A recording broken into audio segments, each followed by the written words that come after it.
what were your thoughts on going to LVO to begin with? Not getting into the lists or anything, but what were you thinking going to LVO for the first time? Um, I guess I didn't really know what to expect, especially since the only GT we had been to was the Smite GT here in Phoenix, and that was huge. It was bigger than any of the shop competitions that we had been to. So I didn't really know what to expect. I'm super thankful that we are only 4 hours away.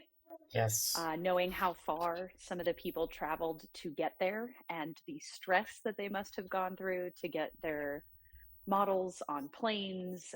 It was great to be able to hop in the car, and 4 hours later, we are at the convention. So that was super nice. Um, I think it was also really smart for us to go early on Thursday so that we could kind of check things out and scope things out before they stanchioned it off and were a little bit more guarded with entry. We got to see all the setup and walk in and go, oh my gosh, this is huge. And then it was like a 90s infomercial. But wait, there's more, Yeah. because it was like then the Amazon hall was huge, and then seeing all of the other side rooms and class areas that they had. Even the vendor area, I was like, oh well, exhibition. Okay, maybe they'll have some booths set up in the hallway or something. And it was an entire ballroom. So it was huge. It was great to get to kind of scope things out and check things out. I think it was also a really good idea for us to do the preview that night. I'm glad that you were able to snag tickets to that early so that we could go and see that sneak peek and what they have coming up. And I am personally invested in some of the sneak peek items with the new Seraphon models coming out. So that was nice to Yes. get to go and see that. Yep. Yeah, the preview was a lot bigger than I thought it was going to be. So that was nice. That was nice to do that. All right. Well, let's jump into your list. I'll preface this by saying I had nothing to do with any of this. Erica has put all of this together. I didn't give her a list to take. She's a better dog player than I am. No, you told me what to take, and I said no, I'm not doing that. Sure, sure. I mean, she's put this all together. She's played tested more than anyone else. Like, she was in it to win it when it came to the list. So, I mean, I guess go through your list. For the most part, it's Marathi and the Bow Snakes, but there's a little bit. You did some tweaking before, so just walk me through your list. Well, I have been playing Doc for the better part of the last year. Uh, the the obviously Marathi and the Bow Snakes have been my primary focus of the builds, and with the new season one coming out for the new GHB, I had to change things up a little bit. But I really wanted to keep the bow snakes. I liked the shooting. I liked the shooting in the hero phase, but I did switch up my list from being Calibron to Hagnar in order to get that level up on the blood rights chart. I really wanted to be able to move through that faster. And I also really liked some of the opportunities for more battle tactics that I got by putting the shadow stalkers in. I wanted more movement. So instead of going with more sisters or going with more witch elves to help with screening, I decided whatever, things are going to die. I'm going to put stuff on the board that I can move around really well. And going with the shadow stalkers, the heart renders, that combo ended up giving me a lot of versatility in terms of where I could put my units and what objectives I could take. I also was originally going with the life takers because I think they're a little bit better in combat, but I switched up to the heart renders because I didn't have to worry about rolling a 4 up in order to get the fight and then move. I wanted to be able to just shoot and then move, which was also a doc battle tactic. So I was able to really capitalize on some of those points and not worry so much about, oh, well, what battle tactic am I going to do? Because I was guaranteeing that I would have some available with the build that I took. Yeah, so there was a method to your madness as far as making sure it would work with the battle tactics you needed. Yeah. Okay. All right. I mean, other than that, it's pretty self-explanatory, wrapping the bow snakes. Although I don't think a lot of people use Hagnar with this list now. I think it's maybe they do. I don't know. I think things are going to change quite a bit with the new GHB, but I was glad that we were able to keep season one. I know people have mixed feelings about bounty hunters, Yeah, but I'm glad we garbage. were able to at least keep season one because I was stressing about what list I was going to take like a month before, and then I was like, screw it, I'm just going to stick with Doc. Yeah, So it that's worked fair. out. Yeah, I'm glad bounty hunters is never come. Rest in peace. All right, let's jump in your first match. I will say it was quite a bit different. Your experience through these matches was much different than Cameron and I's matches. I think it was pretty one sided when you got to turn three, turn four, turn five, between me and Cameron's matches, whether it was a win or a loss. You, on the other hand, I think most of your games were really close. So walk me through your round one. Well, the first game was not close. Everything else was, but the first game, I mean, honestly, most of the first game was pretty much a blur. Um, just kind of all of the overwhelming, everyone being in the hall, all of the games going at once. I didn't really know what to expect. I was expecting to get my butt handed to me all weekend. But I think it was kind of a warm up game for each of us, and there was a lot of slow playing on both sides. It took a while to get through that match. One of the things that I think really worked in my favor was normally I am overly aggressive with my strategy. And this weekend, my goal for strategy was to just go in focusing on one, two more. I Yeah. don't need any more objectives than one, two more.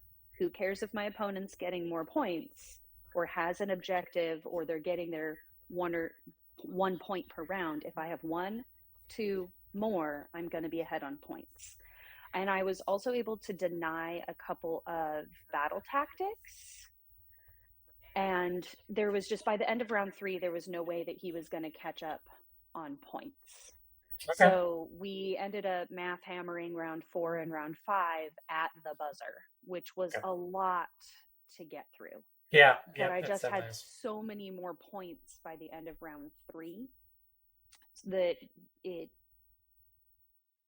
that was I think my only obvious win of the weekend. Everything else was so well, no. Round two was an obvious loss. That Well, one I okay. just got destroyed. So round one was I don't want to say an easy win, but it was a very definitive win by the end of round three, whereas round two was a very definitive loss by the end of round three. Um, he was using. It looks like most of the Angelists were using Pawn Spine. What were you doing to keep that at bay? Did you just throw Marathi into it? To be honest, I ignored it for most of the game. It Okay. didn't really get a whole. I mean, then it ended up tied up for a while, but again, even though it was a slog around the Kronspine, I still had one, two more. And so I was getting more points than he was per round, Okay. Okay. That's fair. along with having some of those guaranteed battle tactics. Okay. I know Kronspine for me is such a pain to deal with, so I was just curious. Ugh, yeah, it's miserable, but Okay, so getting done with that match, I know, uh, I know it was a long match, and you had to like kind of we were kind of rushed for time. I think at this point when we did lunch, we were so flustered with our last match between the two of us that we barely got lunch. So um, Yeah, I was eating during round two. yeah, same here. So like, did you have any thoughts after the first match, just going 1-0, or were you just caught up with the moment? I feel like it was still everything was still fresh and new, and it was Yeah. like, okay, well, that's behind me now. What? Um, yeah, I mean, it was a good warm up game. I don't think I would say that it was an easy match by any stretch, but I do think that I played it really well. And I was like, okay, this strategy is working for me. I don't need to be as aggressive. I just need to focus on keeping tactics and the objectives that I want to focus on. Okay. All right. All right. We had a quick lunch, and we went into round two. Um, oh yes, I heard about this list. Um, I don't remember where this person. I can't remember his name. I don't remember where he ended up placing, but I heard this Fire Slayers list was brutal. Miserable. Yeah. Um, Miserable. so before we get into the match, when you saw that you were going up against Fire Slayers, I don't think you've played much against Fire Slayers, if at all. Have you ever played against them? Yes, the very first time we ever did a tournament, I played against Fire Slayers with Go Trek. Okay. It was one of the. It was what, Aaron at the store. Does that sound right? Yeah, Yeah. yeah. Okay. All right. This is So a I knew much different I knew list. they were tough. I've played against a couple of different Fire Slayers lists, and the very first match that I played, I did play pretty well against them. I know that they are beatable, but that particular player, like he was just a phenomenal player, and I already knew that that particular battle plan was going to be tough. Prize of Galette is not that's not where my strength was for my army, because mine is about making my opponent make choices and then having the flexibility of choosing what they don't, Okay. because I have the teleport and I have the drop in ability with the heart renders. So the fact that Prize of Galette is one at a time was miserable. And then the terrain was set up where it just walled in the center, and I didn't have the flexibility of movement. He outplayed me at every step. And by the end of round 2, I was like, well, maybe I can get a few more points. And by the end of round 3, it was just like, oh god, make this end. Yeah, I'm gonna find out. I think It was a very clear loss. let me just looking up real quick where he ended up because I think he ended up. Yeah, he Yeah, was a he went. fantastic He went. player. He went 4-1, and he ended up 29th. Yeah, So fantastic player. yeah, Beautiful army, fantastic player.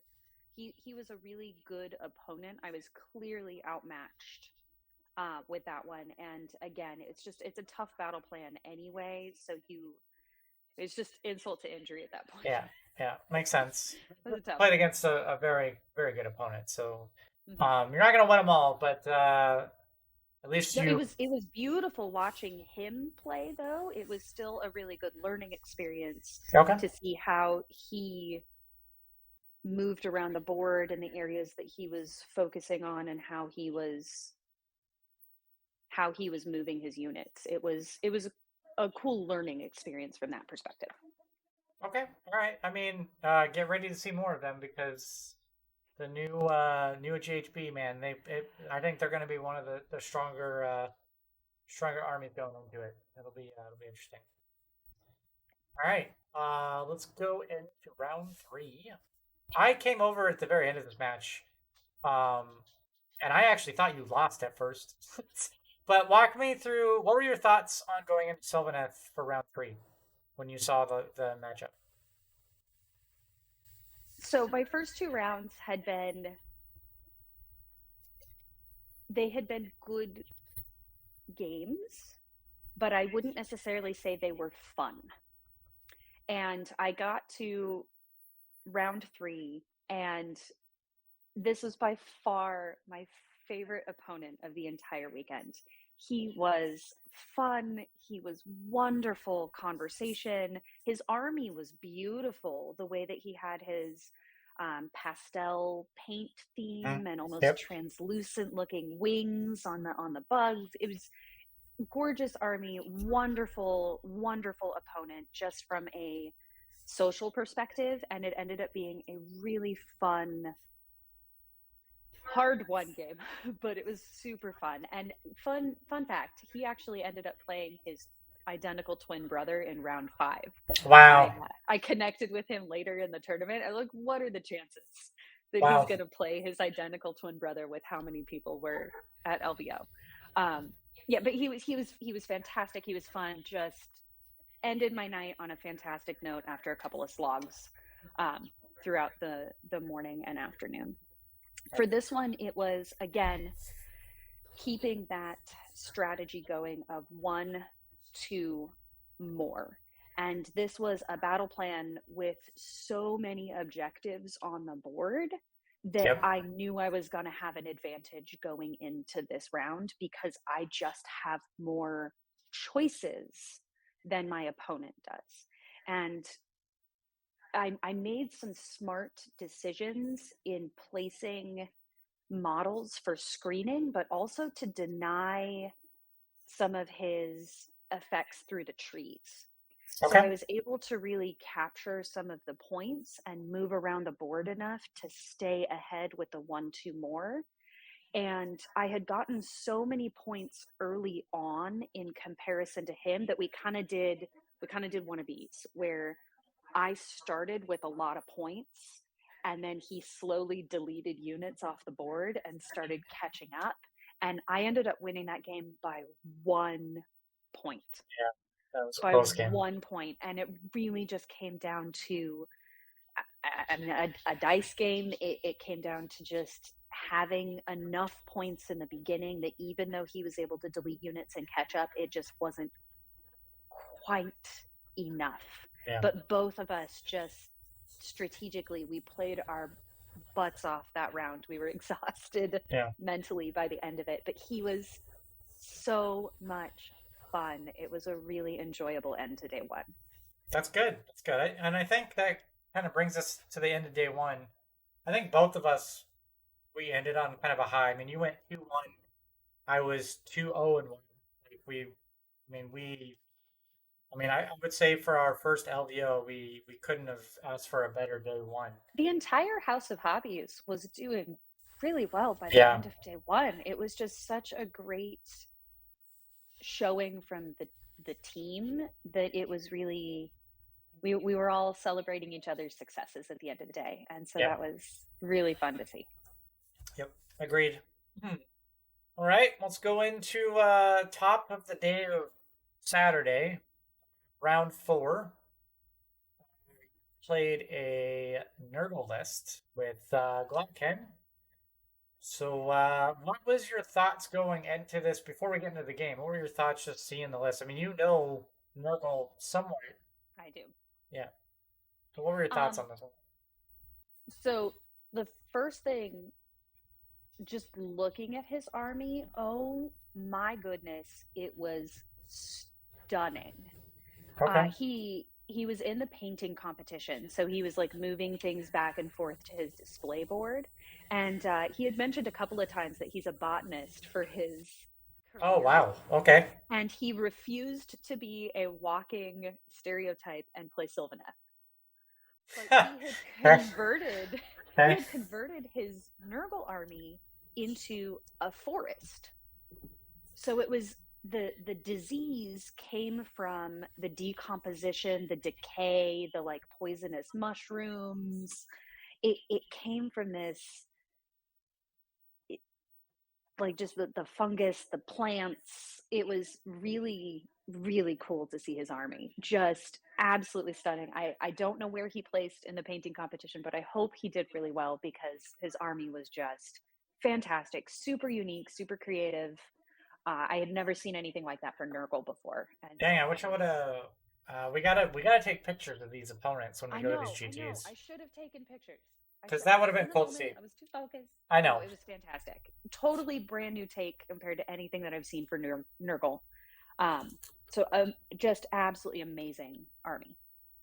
Okay. The the the strategy on that one, I was really careful with my placement because with Realmstone Cache, I knew it was going to split. Mm-hmm. And so I wanted to make sure that I had opportunities to, again, try to take the one, two more. So instead of being aggressive and moving kind of all over the board, I really focused on shooting Marathi into the center point and keeping that objective as long as I could and making sure that I kept my army back in each of the corners, but kind of in a spot where I could take an objective, at least one of the points. And I mean, I was really careful with placement.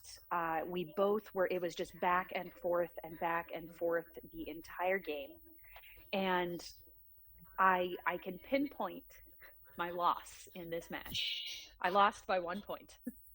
I can pinpoint my loss to the exact moment in which I removed models from a unit from the front instead of from the back, and I could have denied him a battle tactic because he needed to get two in my territory and he did not have enough room to swing around and get But in there wholly within my territory so the on pile the in pile in. was, yeah, the pile in is what he And needed. I screwed that up. I lost the game by 1 point because I made that mistake. Yep. And that is, it's a big learning experience. It's a huge learning experience. I should have taken a little bit more time and thought through a Yep. couple more phases and pulled my units differently. I had it. I had the game by 1 point and I made that mistake. And there's no one that I can blame but me.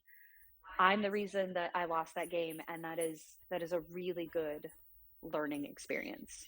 Yeah. I think I played my butt off that round. He was an extremely competitive opponent, and I played my butt off. I also lost to myself. Yeah. And so that one, I'm kicking myself for that one. Yeah, it brings up a funny point. I don't know if Colt will watch this, but if he does, um, we definitely have a little, not necessarily a rivalry, but there will always be because I did the Turtle same thing, incident. the turtle incident, and I'll never forget it because Mm-hmm. he might not say I won that game, but I won that game.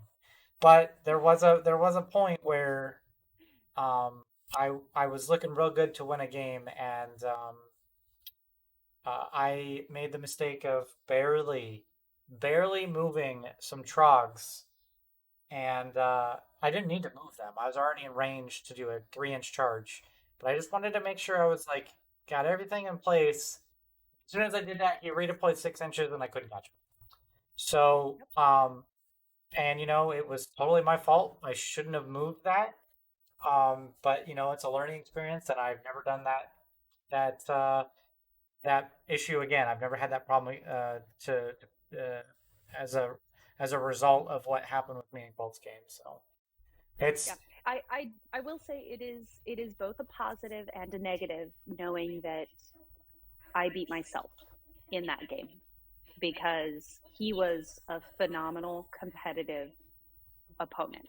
And so to know that I was able to strategically match that was good. Um, Even though I'm still kicking myself for yeah, making that mistake. yeah.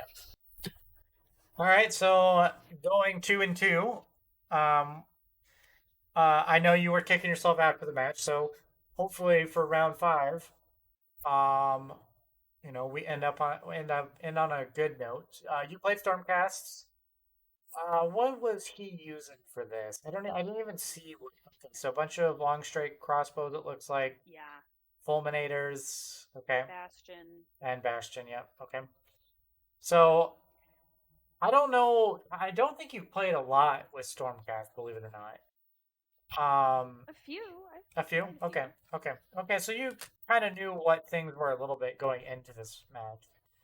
I have to thank the gentleman of A House of Hobbies because I knew from playing alongside and watching some of our teammates that I needed to get in there and go after Bastion, which is Okay. exactly what I did with Marathi. And so having that little nugget in the back of my brain, I can attest to the amount of times, the amount of games, the amount of builds that we've played together as a team. I had a strategy going into that one.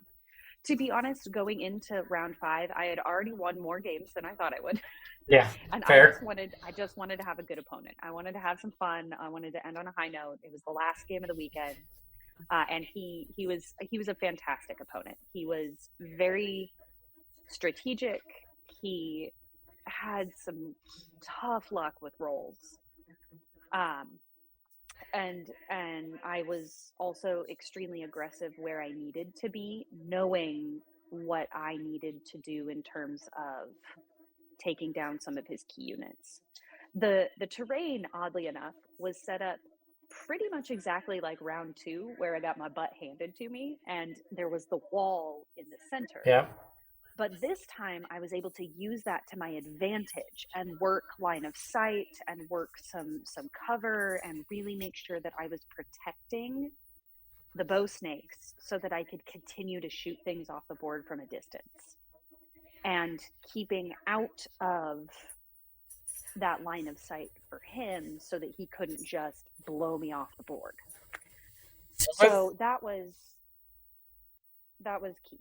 I was gonna ask with the 6 long strikes, they put out some serious damage. So the fulminators. Yes. Um, The fulminators were actually not he might have a just rolled bad. problem. Well, I guess so. With the No, I fulminators, did you get into him before he charged you? Because the fulminators do a ton of damage on the charge. so this game was key for me in terms of using my rally. Being Okay. able to use the Zealous Orator and rally on a 4-up instead of a 6-up, I kept bringing my bows back when they would die. And Uh, so with People are gonna be those mad at you. fulminators, I know, but with with those bows, I went into him during the hero phase. He he couldn't he couldn't buff their saves at that point, and I was able to take out almost an entire fulminator before they even got to me. And then I shot him again, and then I Okay. was able to use the it's escaping me. The thing where you shoot them when they charge. Oh, unleash hell. Yes, I was able to unleash hell. I just kept shooting him Okay. with my bows. And at that point, it was like I was down to less than a third of that unit, but I killed him and then I rallied almost all of them back. Yeah. Okay. I mean, that's So fair. that it was a game of rally for them because I kept using that Zealous Orator, and then I even moved my sisters over next to my general at one point and rallied most of them back too. So I had some really strategic sacrifices that were made with units, but I also made sure that like I went straight into Bastion with the Shadow Queen and did work on that corner of the board. And this poor gentleman, oh my goodness. His general could teleport on a prayer, Yep. and Translocation. Yep. he he rolled a 1, And then did the re-rolled it. re-roll and re-rolled a 1, Uh, and yeah. he I did mean, roll that against himself. happens. Yeah. He did this. Time out. Time out. He did this twice, Yeah. That's what we like to and call. then he almost did it a third. He was droll rolling like Yeah. crazy. That's what we like to call Joel. It's awful. But that being said, I think I got off maybe half a dozen spells the entire weekend.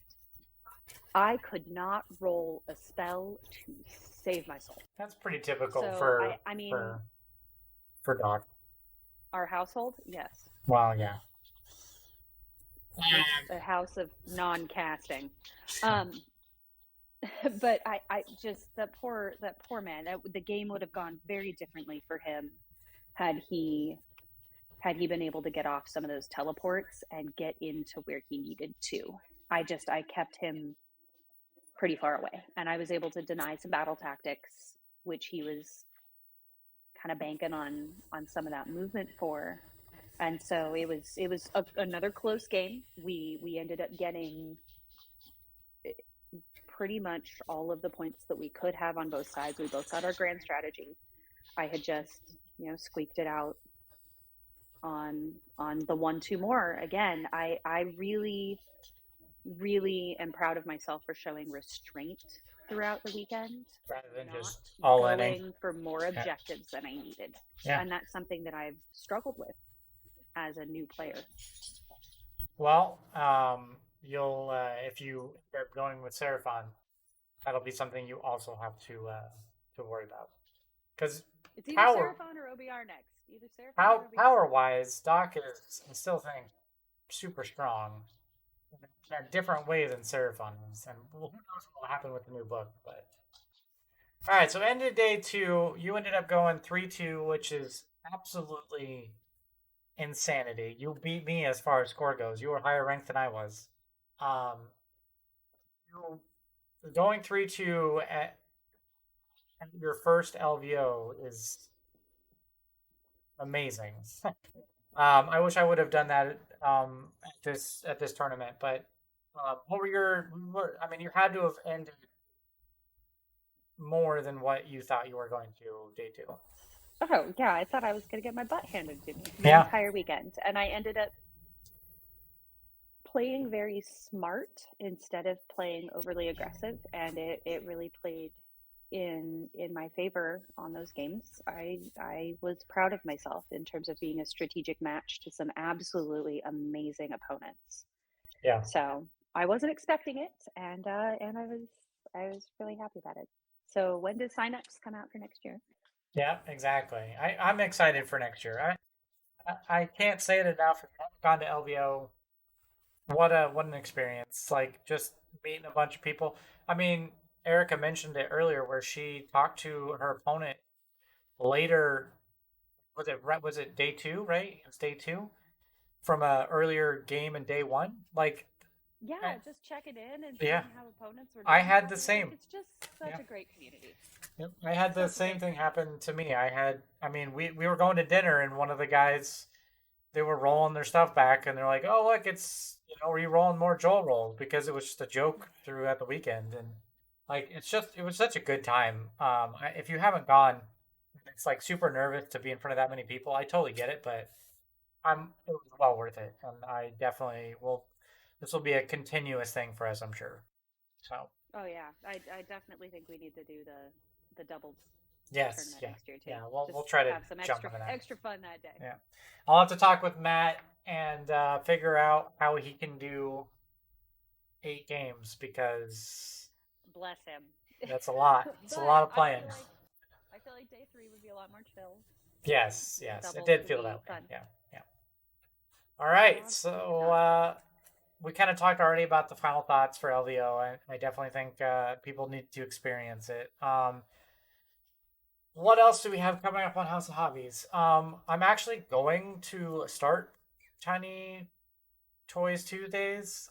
We wanted to do it yesterday, but things got in the way. So that is something that is on the schedule for next week. As well as I want to get through more of our team and the recap for them because the further we go, the more LVO is non-existent. So working on the with the team to get more recaps done. Again, if you haven't seen any of the other recaps, they're on YouTube right now. Please, obviously like, subscribe, follow, comment. If there's anything that we can do better, please let us know. Um, I guess is there anything else that you got?